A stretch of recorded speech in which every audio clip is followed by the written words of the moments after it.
If you have said to yourself, I should write that, or if someone has said to you, you should write that, then I'm talking to you because you need to write. And that's why you're tuned in to yWrite.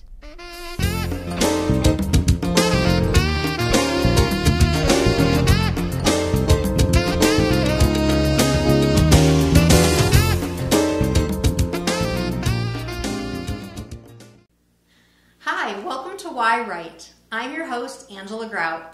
Thank you so much for tuning in for another episode of yWrite so we can find out why people write and why you need to write too. I am here in Pennsylvania, so if the voice noise sounds a little awkward, I'm not in the studio. So I got to take a camera on the road to Pennsylvania, and I am at the International Women's Writers 2023 Summer Conference, where there are facilitators and teachers and writers and authors, and there's so much energy here. And we're learning so much, and I am so thrilled to have people come in, all these wonderful people to not only talk on this show, but to help educate you, and you can find out what I'm learning too. I have Andrea Penner with me, and yes, that's Penner. Yes, it is. Which is very cool. Great name for a writer. It is. It's a great name. And let me tell you about Andrea Penner. She is from Albuquerque, New Mexico, and here we are in Pennsylvania. So this is wonderful that our worlds can meet here at a conference like this. She has been writing for a very long time. She's a recently retired technical lab assistant, but she taught for 20 years teaching technology and English, advanced technical writing. Sorry, I don't want to say she don't. Advanced technical writing. Don't call me for tech support. No. She has taught women's literature. She has, taught college English. So obviously we have this brilliant teacher here to help us. But and she's a member of the IWWG. But let me tell you that she, has had this class here going on that I just participated in the other day, and it's fueled me to be able to go in to edit my fourth book, because I think I've talked about this on air. I have this fourth book, and she's taught this class called Mindful Editing. She's written two books of poetry, which we have one here, and we'll talk a little bit about this. And, she's written memoirs, and just welcome. Thank you. Welcome, Andrea. This is so exciting. Thank you so much for coming in. Sure. I went into your class wanting to learn more about how I can improve my editing skills. And boy, I walked out like, whew, that was a lot of information. But you presented it in such a neat little package. Oh, good. That I want to share, because there's writers who are writing at home, and whether they've started their project or not, they need to start thinking about the editing process a little bit. Yes. You've written poetry books. Obviously, they need to get edited. You've written a memoir for your family. You're working on a larger memoir. Correct. Can you explain a little bit, like when you're writing, are you editing at the same time? Oh, that's such a good question. I have to confess that I am, yes, because it's so much a part of who I am and what I do that I am often in those two So you spaces. can't quiet the editor mind? Not entirely. Yeah. So in the class I talked about the editor brain and the writer brain, and we have these two brains, and I don't mean left and right hemispheres. I just mean we have these parts of our brain we engage. And as writers, we're creative, we're artists, we really want to get the words out on the page, and we're excited about our message. And then we have to get up and walk away from the desk, get a cup of coffee, whatever it is you do. Take a breath. Come back. That's right. And breathe. It's good for the brain to breathe. Don't forget Not to hyperventilate. Right. And sit down, however you do your editing, on a computer with a red pen on paper, whatever you do, and tell the writer, see you later. You go to the beach, I'm here working. See, that's what I do to my editor brain when I'm writing. Yes. Because I'm just like, I got to get the story on. paper. Exactly. And that's okay. Yeah. We can tell the editor to take a hike, shut up, I'm writing, I'm busy. But then we can't forget to do that the other way. Yeah. Because our default mode is to just keep writing and writing and edit while we write and not get very far. And it's really good to take a moment, come back. And so that's why I called it mindful editing. Yes. Because I do incorporate in my own editing practice a practice of mindfulness. But I'm not asking anybody to meditate. I'm just saying that mindfulness is really about being aware. Being present. Being present in the moment. So if you're editing, be an editor. Yeah. Do your editing. Be in the moment. Stop worrying about what you wrote, what you didn't write, if it's good, if it's no good. Stop worrying about the future, if it's ever going to be published. Just be in the present moment and do your editing. When what I find helpful is I handwrite, and then I'll type it into a computer. So when I'm typing into the computer, I then can, clean up my spelling, maybe a little punctuation then. But of course, I'll run it through, my little the cheat things you have on, available to us. But it doesn't always correct things the way you want them to. That's right. And even once I do it, you still have to edit it again. You got to edit it again, and you're going to think of things that you want to say, and then you add them in, and then that changes everything else. So it is a process. It's an iterative process. And when we started the class, I said what my goal is for you all in the class and you all is I want you to be able to be your own first best editor. So it might be really convenient if I'm sitting here for you just to say, hey, can you look at this? Can can you just check my whatever? But if I do that for you and I don't know how you're spelling the names of your characters or the names of your places. Or the name of the show. Or the name of small the show. Y. You're going to correct it. Right. Exactly. And I'm correcting it to what my standard is, but it's not your standard. Correct. So it's important to do those things yourself first. Take it as far as you can take it first. One of the things that you introduced to us was called the style sheet, which kind of addresses that. It does. As I write stories, and especially I met someone who writes fantasy. She's creating, I hate to use the word weird, but weird names and creating her own language. And you're right, as an editor, she gave that to me, and I'm reading. I'm like, what does this mean? Right. What it's going to have little red squiggly lines on it or every. So to have this source chart to say these are real words in my book, yWrite is really small y, capital W. Yes. Because then immediately you know. Yeah. So that would be on your style sheet, which is we're not talking style guide, we're not talking freshman composition, it's like a cheat grammar book. Right. It's your own cheat sheet for your own work. And every piece of your work is going to have a different one. So for whatever book you're working on now that you're going to go home and edit, you're going to have a style sheet that you can do on a 8.5 by 11 piece of paper, or you can do one sheet per letter of the alphabet. It's going to depend on how many weird words you've got.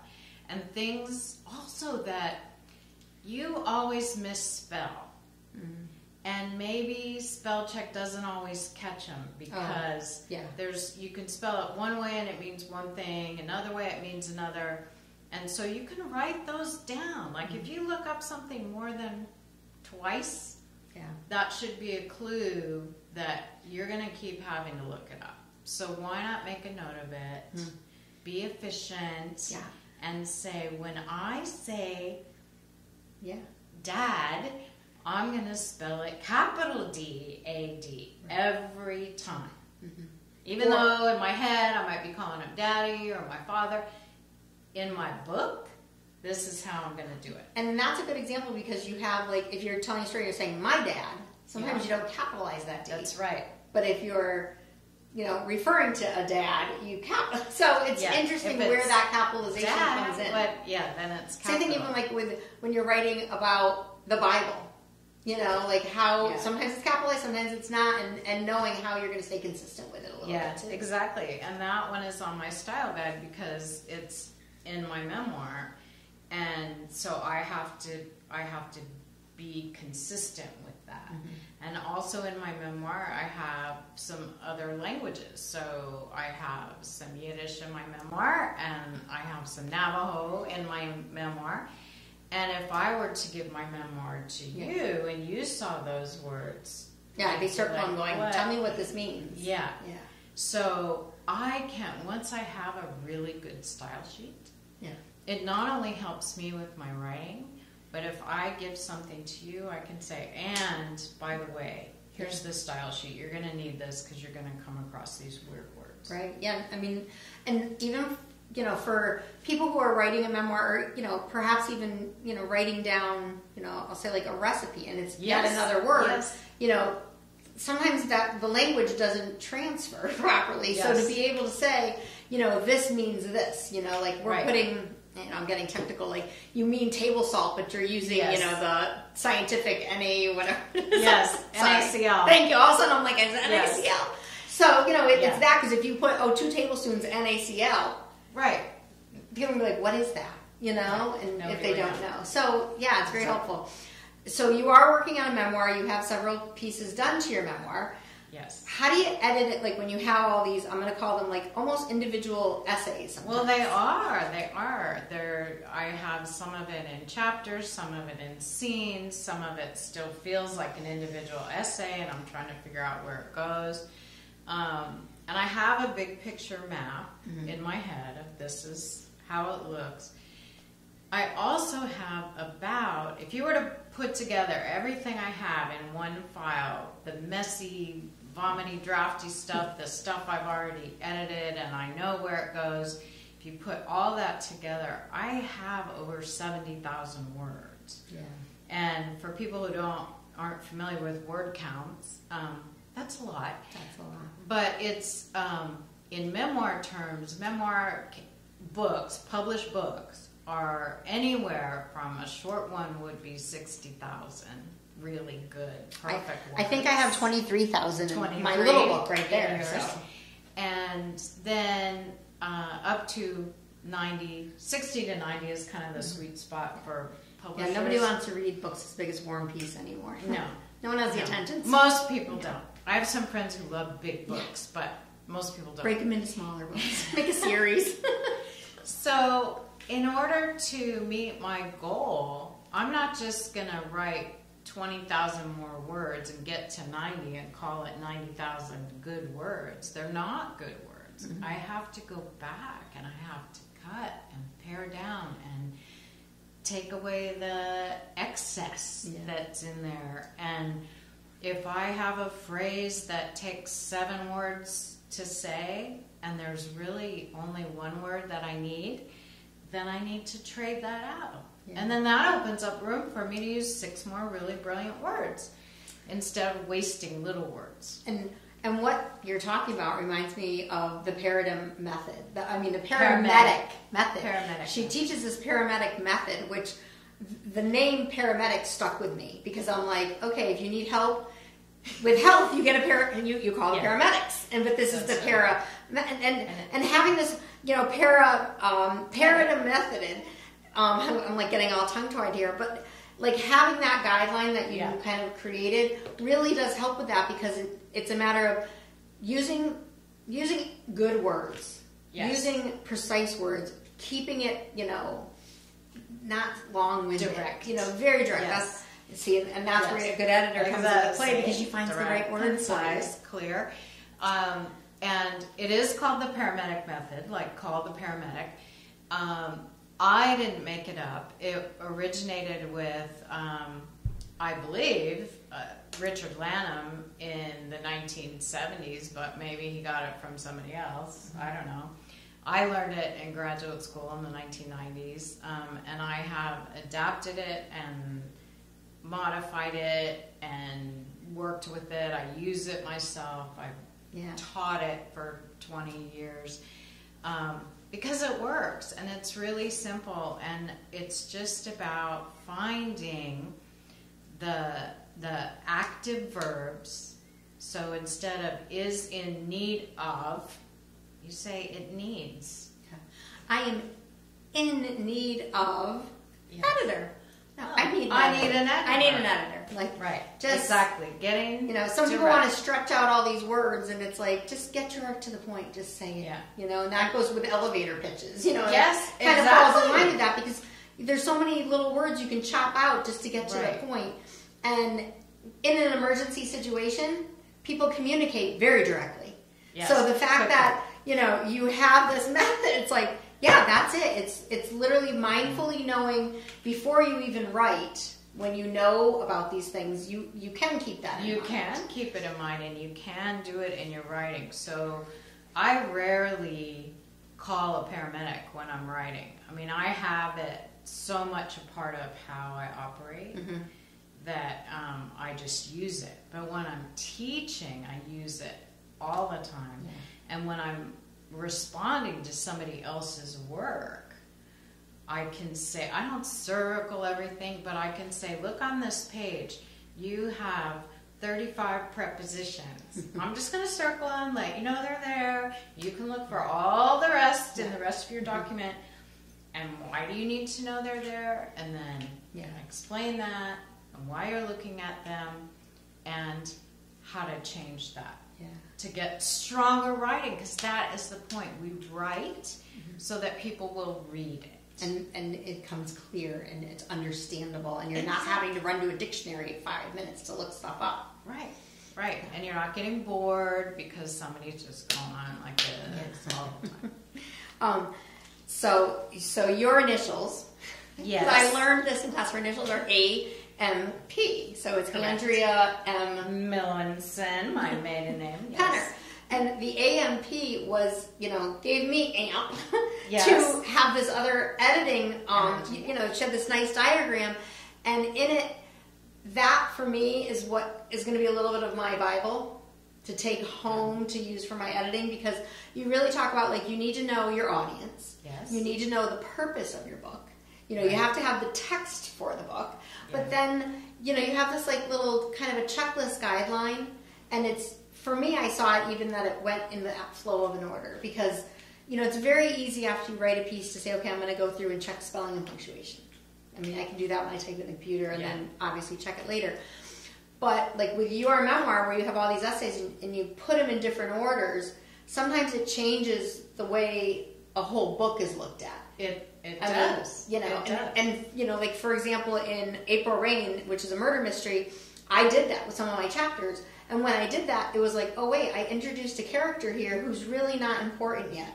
He does come into play here. So now I have to make the decision, do I take him out or am I introducing him earlier? Right. And that shifts a lot of things. It does. All of a sudden you're like, oh. Yeah. And when I taught English as a second language in college, I would take my children's set of dominoes. Seriously, I did this. Took the dominoes, and I had set them up in these elaborate, little mazes, yes, that you could knock over. And so we'd set them up, and then I would take out just a few of the pieces and make it go, and then it falls flat. It stops. It only goes so far, and you got to restart it and do it again. Same thing, just by taking out one or two pieces. Yeah. So responding to an editor's feedback or any reader's feedback, and they say, I don't really understand this, and your default is, oh, I'll just take it out. So you just take it out. Not seeing that it still had a connection. You still have to make that connection work. Exactly. And so that's part of mindful editing. If you move this is going to happen. So it's anticipating. I mean, in some ways, it's a game of chess. I move this and then got to take the king. So it's really about paying attention. And those three things, AMP, is audience, message, purpose, So those things work together. And inside the triangle is the text, which we used to call it the text. I don't know what we call it now, because we're not talking about text on a cell phone. Yeah. But it's the thing you've written. Your manuscript, your actual prose product. The actual product that's going in the book. And will it reach the audience? Does it have the message you want? Does it have a purpose, or what is its purpose? Exactly. The why of why you've written it. And the reason the word text is nice is because you have a text and then you have a context. You have the whole with text. And right now our context is we're in Philadelphia. So there are these additional kind of challenges, hurdles for you having a mobile studio that you set up, and there's literally noise. There's a really noisy air conditioner. There are the things like, oh, do I need to check in for my flight yet? There's that kind of noise going on. And you never know what sort of noise is getting between you and your reader. You can't control that, but what you can control is that you're not adding to the noise. Yeah. So that's what you don't want to have a noisy document that it's like static on the radio when we used to have radios. So I almost feel like sometimes reading like technical papers, like if to me it has noise in it because I can't read that fluidly. So of course I'm just like, reading it and I'm like, I don't know what that word means, I don't know what that is. Oh, I think I know, but it's like my head is going on all these little things instead of just reading, what it is, because that's not my genre to read. Right. And acronyms do that. We all have our jargon and our acronyms, and it was horrible working for a national laboratory where everything's an acronym. And people just throw them around and then they don't even remember what they stood for. It's like, well, if you're writing that grant and it's going to sit on your senator's desk in Congress and you're trying to get $1 million, they really need to know what it is you're saying. Yeah. And that's where the style sheet comes in and just paying attention. And again, that's part of like, the little checklist you have on that paper that I like, because it is about, keeping the story consistent, keeping the flow going, for your message, your reader, the purpose and all of that. But also like, making sure that you're being clear. Because if you're saying, oh, I went to the IWWG, and you just keep going, people get stuck because they're like, well, what is that? And if that's where you need to, and they, you say it at least once, and then hopefully the reference gets picked up. But people do talk with these initials. Sometimes you're like, what is that? Like my husband, we do an advertisement for CRS. Well, CRS, if I just said, oh yeah, go call CRS, it's like, well, is that the Catholic Relief Services? Is that, because so I have to be very specific on, being able to say like, oh, it's, Complete Restoration Solutions, or, even my flower shop was Agawam Flower Shop, which is AFS. So my abbreviation when I am making notes would say AFS, but if people look at it, they don't know what that is. Right. And they're when like, I was a kid, we had an AFS student, and that was American Field Service. Yes. And we have that also, and someone did ask me if I was affiliated with it. AFS Flowers? No. Yeah. So, I hope this is, I know this has been helpful for you. I always say hope. It's like, no, I know this is. Do you teach this class online? Not yet? Soon? I taught it when I was working. It was one of the kind of extras I offered in addition to all the work I was doing. At the moment, I'm writing my memoir. I'm writing my memoir. I'm doing a lot of writing and editing myself at the moment. In 2024, I hope to do more out there. Yeah.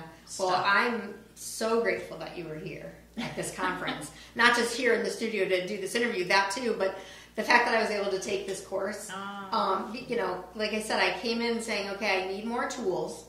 And, as a writer, we have the tools of, knowing how to write, the things we've learned in grammar school, knowing what proper English is, knowing words, knowing, how to create a book, but now knowing how to, make it work. Make it work and do it yourself first before you hand it off. That's just the big thing, because you'll miscorrect my book. Oh, if I don't like know how to do it.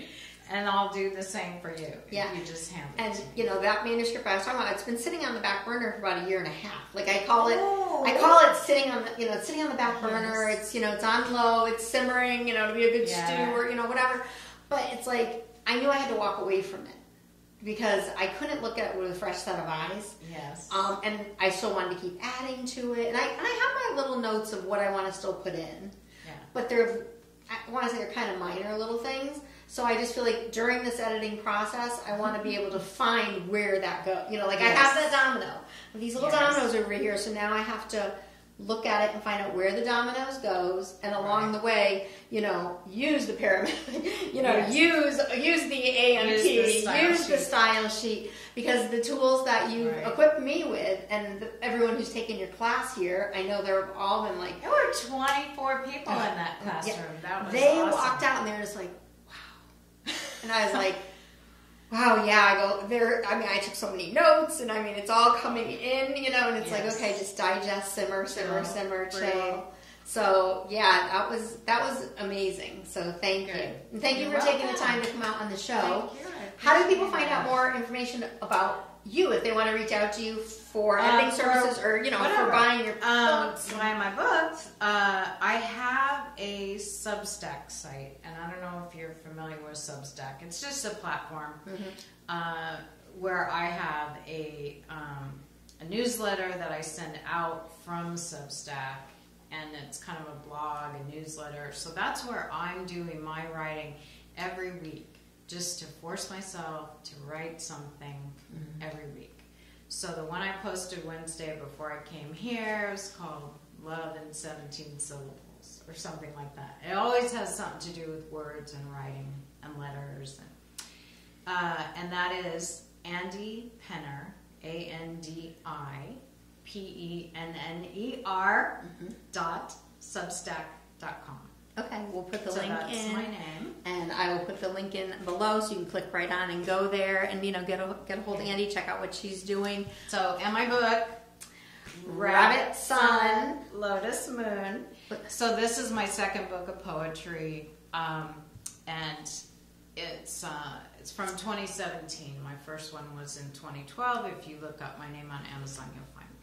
Yeah, and it's such a beautiful cover. Because the artist is Meg Leonard, who is a friend of mine, and she did the covers of both books. This is how I met her, was through publishing. And poetry is such a way to to touch people in such a personal way, because when you write it, it comes out in a way that means something different sometimes for everybody. It does, and you only have a few words to use on the page. And that's why people would say, you're a poet? You're a technical editor? What?